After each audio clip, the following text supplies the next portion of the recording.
This is a Kona EV. Kona Electric is the first generation, and I want to present to you the speed displays and also the settings here. By the way, before I start, this small green car means everything is fine. If you don't see this icon here, it means there is a problem. It stays there all time from the moment when you start the car. It's a bit weird, it's unusual. For some reason, Hyundai thought you need to see that light at all time.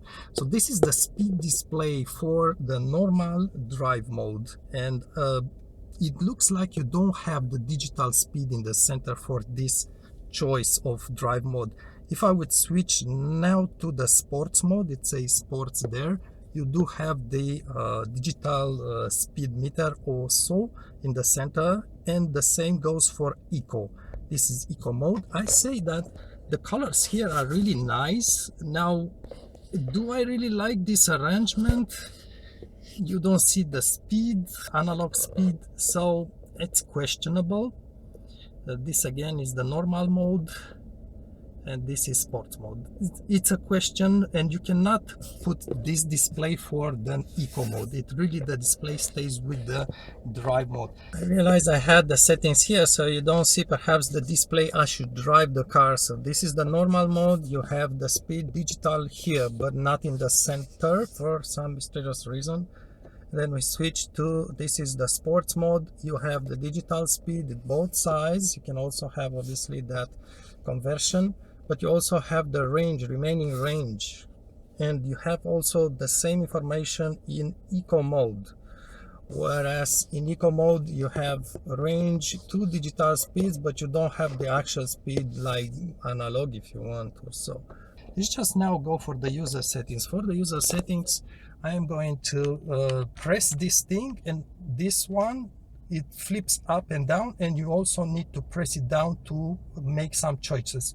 This one, you scroll the main settings, and when you go deep into the sub settings, you need to use this one, up and down, and press on it to enter another menu or to check uncheck choices. I'm going to present you two perhaps important for this for this EV car. There's two specific settings about the battery, so I'm going to get to those things. This car has all the equipments, including heads-up display. If you want to see the heads-up display, you have several options. I talk about this in another video. This is GPS. It gives you the speed in the area, your speed, and other information if you are not driving straight and so on. Also, you can increase the speed, size, display. So this is the heads-up display, and the color, just a few options. Let's just go back. Driver assistance, the smart cruise control gives you. I'm not getting into details. Usually I link the owner manual in the comment section, but if I forget and you want to see, just tell me with a message. So I'm not going to get to explain everything that I know here. This one just had forward collision warning, but it doesn't break if the car is too close or something like this, unless you are on smart cruise control. So again, it's all the equipment for driver assistance. Let's just go. These are doors. I'll let you. This is just really. I'm going fast because it's not really necessary to explain details. I want to go faster. This is the turn signal. You can just, if you don't engage completely the turn signal, it still can flash a few times. It's useful. I do like this. Parking distance, warning, beep, convenience, wireless charging, Wiper, smart regeneration. This is for the regen basically, and if you engage it, it's going to always choose a level of regeneration, 1, 2, or 3, depends how you drive. If you leave it unchecked, you will either get the level 1, I believe 1 or 2, depending on your drive mode, and you should You cannot completely put it to zero every time you start the car. It's impossible. Only thing you can do is just put it to zero. After each start of the car, you pull this small tab. It's going to drop a level. So you drop, if you are on region 2, you pull this 2 times. It's going to drop on 0 and to drive it. But you can only use this when you don't use the brake. So if you are braking, it's not going to work. Just wait for a moment when you are not braking, and you can use that tab.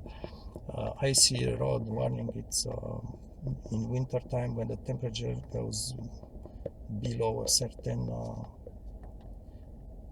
okay. Service interval, this is the reminder, so you can disable, enable, and change the interval, and also reset it whenever it starts. This one, I think it's enable. It says enable at the very beginning, so it's really up to you. This is your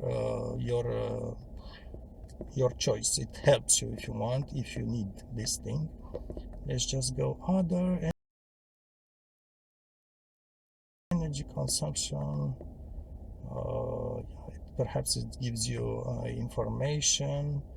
This one is for displaying MPH if you are in Canada, and KPH if you are in the United States. So you get both of the two displays at the same time if you need this. Okay, energy consumption, this is about the battery, temperature unit, Celsius, Fahrenheit, tire pressure unit, and let's go back. Now we got to utility mode. Let me just see this. Reset is resetting everything to factory. Everything, so all the settings, it's just resetting them to factory. Now when you go to utility mode, this is for the battery. This function here, what it does is that, well, I should put the owner manual in the comment section, but there is actually a separate manual, the electrical part of the car. This actually, if you are in a camping and you want to have the car powering something, you want to power with the plugs inside the car, this mode actually, it's deactivating, if you want, the 12 volts battery, and it's powering the sockets in the car from the main drive battery, the lithium ion battery. So this is only when you are stationary, and there are conditions to engage this mode. These are the settings that I have, and this is a 2021 first generation Kona electric EV. We already got the battery lithium ion replaced. This is the second lithium ion was replaced not under recall, but we had an error with the lithium main big battery, and it had to be replaced by Hyundai. Driving range, that's a big question. We are in Canada, so we do have cold winters, and I think many people have the expectation, they read the numbers, manufacturer numbers, right? So that range that the manufacturer is saying, I don't know how many miles, could be 300 miles, 250, that's an ideal. So the range will depend a lot on your speed, on the weather temperature, on winds also, on the car load if you have more passengers. So it's a big variation. You may actually get much more than the manufacturer number if you drive your car steady or at perhaps 30 miles per hour, 40 miles per hour speed, but you will also get less than that. Depends on those factors that I was mentioning. So that speed range is just like a gasoline car. It's an approximation. Ask us on forums. I suggest you go for a Hyundai forum. We have a lot of people helping there, and also Hyundai Techs if you have problems with your car. Thanks for watching, and check the comment section. Hopefully I won't forget to link those your owner manuals. I think there's at least 2 different manuals that I will link. Thanks for watching.